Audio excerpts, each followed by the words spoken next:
দলের বিরুদ্ধে কোনো ঝাড়ু মিছিল এমনি মিছিল কিছুই করি না কি জন্য দল তখন বিরোধী দলে ছিল।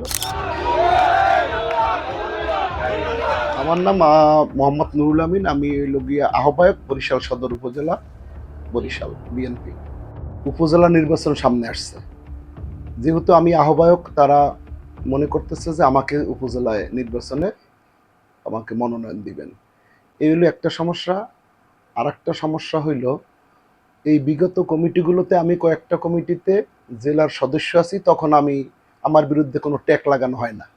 এবং আমি সাবুর গত কমিটিতে সাবু ছিল সিনিয়র যুগ্ম আহ্বায়ক, অ্যাডভোকেট আপনার বাচ্চু সাহেব, এনায়েত হোসেন বাচ্চু, উনি ছিলেন আহ্বায়ক, আর আমাদের সেলিম ছিল সদস্য সচিব। সেই কমিটিতে আমাকে, আগের কমিটিতে ছিলাম আমি আহ্বায়ক, তারপরের কমিটিতে আমাকে 3 নম্বর যুগ্ম আহ্বায়ক বানাইছে। আমাকে ট্যাগ লাগানো হয় না, যেহেতু আমি যুগ্ম আহ্বায়ক।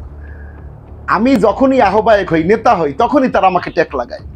আর যখন আমি সদস্য থাকি বা যুগ্ম আহ্বায়ক থাকি, তখন আমার কোনো সমস্যা হয় না। তো আমি 2003 সালে অ্যাডভোকেট মুজিবুর রহমান সরোয়ারের সাইকেল মার্কায় 27 নম্বর ওয়ার্ডে মেয়র পদে যে দাঁড়িয়েছিলেন, ওইটার আহ্বায়ক ছিলাম, আমি কনভেনার ছিলাম 27 নম্বর ওয়ার্ডের। তাহলে আমি যদি সংগঠনকে ভালো না বাসতাম, সংগঠন না করতাম, আমাকে কেন সে কনভেনার দিল ওখানে? এর পরবর্তীতে আমি 22 সালে যখন মোহনা ক্লাবে আমাদের অ্যাডভোকেট মুজিবুর রহমান নান্টু এবং আক্তার হোসেন তালুকদার মেবুল, তিনি যে আমাদের ওখানে সদস্য হিসেবে, তার কমিটিতে আমি আহ্বায়ক হিসেবে আসছি এবং দীর্ঘদিন আহ্বায়ক হিসেবে কাজ করছি। আমাদের গণসমাবেশ ছিল, সেইটি আমরা নেতৃত্ব দিছি। বরিশালে 50,000 আমরা লোক নিয়ে আসছি ওই মাঠে, বেল পার্কে। না হইলে আমাদের সমস্যা হইতো, যেহেতু আপনারা জানেন অবরোধ দিয়েছিল আওয়ামী লীগ সরকার।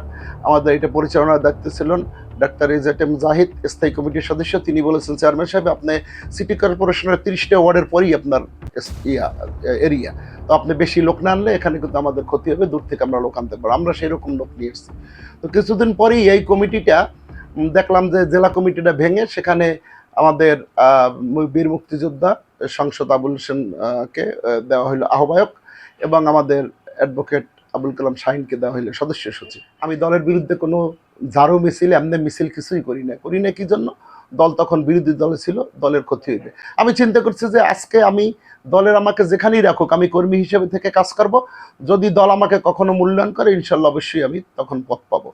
আমার 26টা মামলা 4 কারাবরণ করছি, করার পরে 3টে মামলা এখনো চলমান আছে কোর্টে। আমাকে যদি কেউ বলে গুপ্ত বা অমুক্তমুখ, আমি তাদেরকে আবার ক্লাস 2-তে ভর্তি হইতে বলবো। এই যে আমার বন্ধুবার আজকে সাংবাদিক সম্মেলনের পেপার কাগজ পড়লেন, উনি একজন মাদকাসক্ত ব্যক্তি, বরিশালের না জানে এমন কোনো লোক নাই। উনি আমাকে গুপ্ত বলে, গুপ্তর মিনিং উনি জানেন না। আমি যদি 26টা মামলা খাই, আমি প্রত্যেকটা মামলায় নথিতে আপনারা দেখবেন বিএনপির সহসভাপতি লেখা।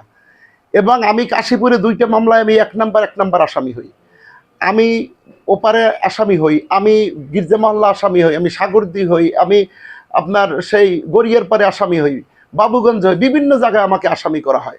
তাইলে আমি যদি দল না করতাম, আমি যদি গুপ্ত থাকতাম, তাইলে আমাকে কিভাবে আসামি দিত?